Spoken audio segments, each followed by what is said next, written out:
பிரியமானவர்களே, இயேசு கிறிஸ்துவின் இணையற்ற நாமத்தில் உங்களை வாழ்த்துகிறேன்.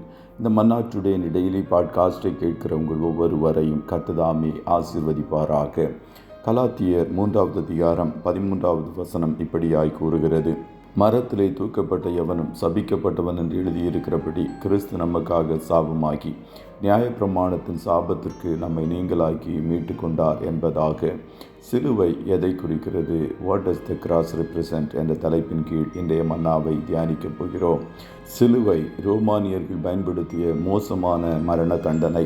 இது மோசமான குற்றவாளிகளுக்கு ஒதுக்கப்பட்ட மரண தண்டனையின் வேதனையான வடிவமாகும். டெல்லி பட்டணத்தில் ஒரு மாணவியை பெரிய கும்பல் கற்பழித்து கொலை செய்த சம்பவம் முழு தேசத்தையும் அசைத்தது. இவர்கள்தான் மோசமான குற்றவாளி என்று அழைக்கப்படுகிறார்கள். தீவிரவாதத்தை வளர்த்து அப்பாவி ஜனங்களை கொன்று குவித்த தீவிரவாதிகள் தான் கொடூரமான குற்றவாளிகள் என்று அழைக்கப்படுகிறார்கள். இப்படிப்பட்ட ஒரு பாவம் செய்யாத பரிசுத்தமுள்ள இயேசுவுக்கு கொடுக்கப்பட்ட மோசமான தண்டனை தான் சிலுவை மரணம். கற்பனை செய்து பார்க்க முடியாத அவமானமான மரணம்தான் சிலுவை மரணம். இதையே இயேசு உங்களுக்காக சகித்தார். குற்றமில்லாத மாசற்ற ஆட்டுக்குட்டியாகிய கிறிஸ்துவின் விலையேற பெற்ற இரத்தத்தினாலே மீட்கப்பட்டீர்கள் என்று அறிந்திருக்கிறீர்களே என்று வசனம் கூறுகிறது. சிலுவை உங்களை பாவத்திலிருந்தும் மரணத்தினின்றும் மீட்க கிறிஸ்து செலுத்திய விலையின் சின்னமாகும். பாவம் ஆதாம் மூலம் உலகில் நுழைந்தது. அனைத்து மனித இனத்தையும் பாவத்திற்கு இழுத்துச் சென்றது. தேவன் உங்களை நேசித்ததால் உங்கள் பாவத்திற்கான விலையை செலுத்த அவர் தம் மகனை இந்த உலகிற்கு அனுப்பினார். உங்களுடையது மட்டுமல்ல, முழு உலகத்தின் பாவங்களுக்கும் தன் மகனாகிய இயேசுவை இந்த உலகத்திற்கு தேவன் அனுப்பினார். பாவமற்ற கிறிஸ்து நம்மை இரட்சிக்க பாவியான நமக்காக சிலுவையில் மரித்தார்.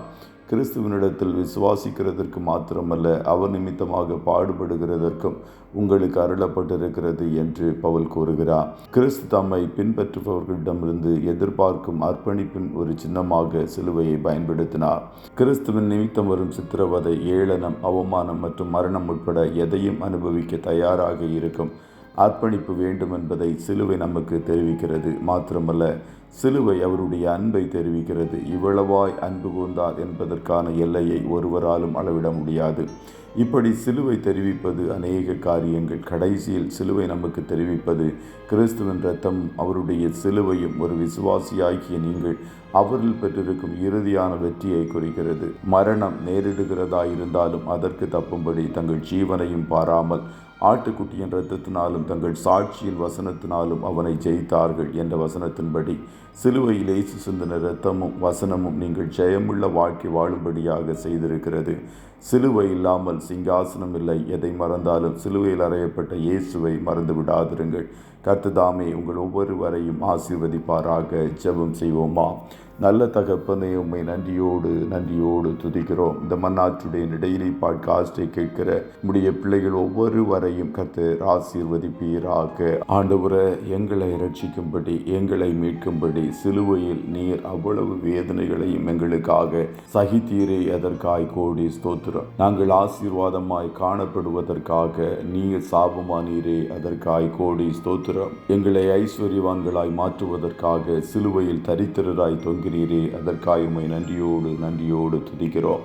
சிலுவையின் அன்பை நாங்கள் நன்கு உணர்ந்து ஒரு அர்ப்பணிப்போடு உம்மை பின்பற்றுவதற்கு கர்த்தர் நீர் உதவி செய்யும். இன்றைய நாள் உம்முடைய பிள்ளைகள் கையிடுகிற எல்லா வேலைகளையும் ஆசீர்வதியும். போக்கிலும் வரத்திலும் உடனிரும். கண்மணி போல காத்துருளும். இயேசுவின் இரத்தத்தை ஒவ்வொருவர் மேலும் தெளிக்கிறேன். இயேசுவின் மூலம் ஜெபிக்கிறோம் நல்ல பிதாவே. ஆமென்.